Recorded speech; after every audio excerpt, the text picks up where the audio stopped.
উচ্ছেদ চলাৰ পাছত এতিয়া এটা NAPB হয় কচুতলিত আপোনালোকে দেখিছে যে আমাৰ এই গোটেই অঞ্চলটো ট্ৰাইবেল বেল্ট এণ্ড ব্লক কিন্তু ট্ৰাইবেল বেল্ট এণ্ড ব্লক হ'লেও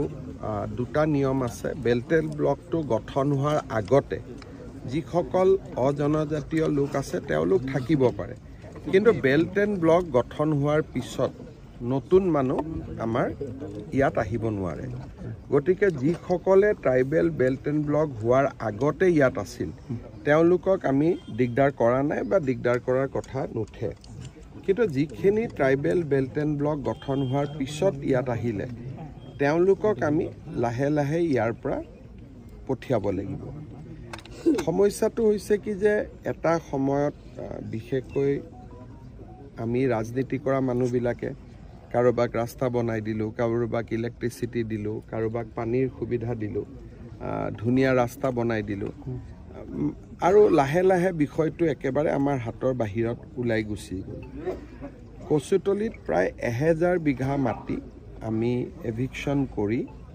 ৰাখিব পাৰিছোঁ কিন্তু ইয়াত কিছুমান মাটিৰ দালাল আছে বাৰে বাৰে মানুহখিনিক মাটি আনে গতিকে এতিয়া আমি মাটিৰ দালালখিনিকো NSAত আমি এৰেষ্ট কৰি ল'ম যদি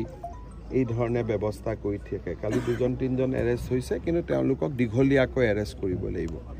ইয়াত আমি এটা পুলিচ বেটেলিয়ন কৰিম যাতে মাটিখিনি বাকী মাটিখিনি সংৰক্ষিত কৰিব পাৰে আৰু আমি সকলোৰে লগত আলোচনা কৰি অৱশিষ্ট মাটিখিনিও কেনেকৈ ভাল কামত মই এখন মেডিকেল কলেজৰো দৰদি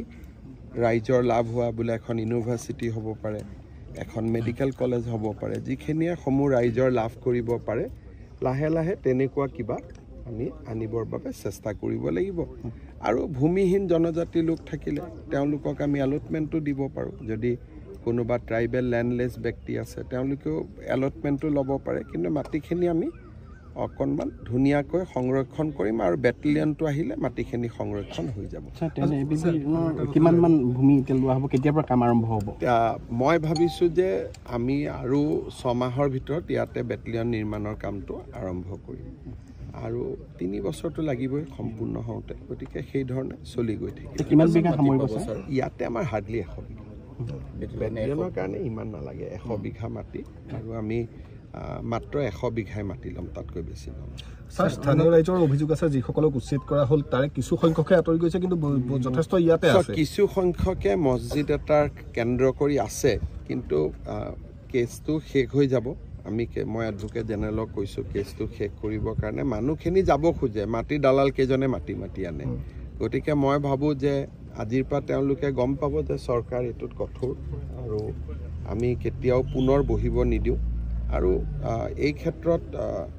কিবা বাধা হ'লে আমি তাক মোকাবিলা কৰিম কিন্তু যদি এই মানুহবিলাক লেণ্ডলেছ হয় যি জাগাৰ পৰা আহিছে আৰু যদি প্ৰকৃত ভাৰতীয় নাগৰিক হওক তেওঁলোকে দৰঙৰ পৰা আহিছে নগাঁৱৰ পৰা আহিছে তেওঁলোকক আমি নিজৰ ঘৰৰ জাগাতে মাটি দিব পাৰোঁ যদি লেণ্ডলেছ হয় নতুন জাগাত আহিব নালাগে যদি লেণ্ডলেছ হয় ভাৰতীয় নাগৰিক হয় আমিতো মাটি দিয়াত অসুবিধা নাই কিন্তু দালালৰ চক্ৰত তেওঁলোক পৰিব নালাগে কিছু অঞ্চল এতিয়াও আছে স্যাৰ যিবোৰ উচ্ছেদ কৰি ল'ম অকণমান কি হয় উচ্ছেদটো কৰি কিবা এটা কামত যদি ব্যৱহাৰ কৰিব নোৱাৰোঁ আকৌ উচ্ছেদ কৰাৰ পিছত মানুহ আহি যায় গতিকে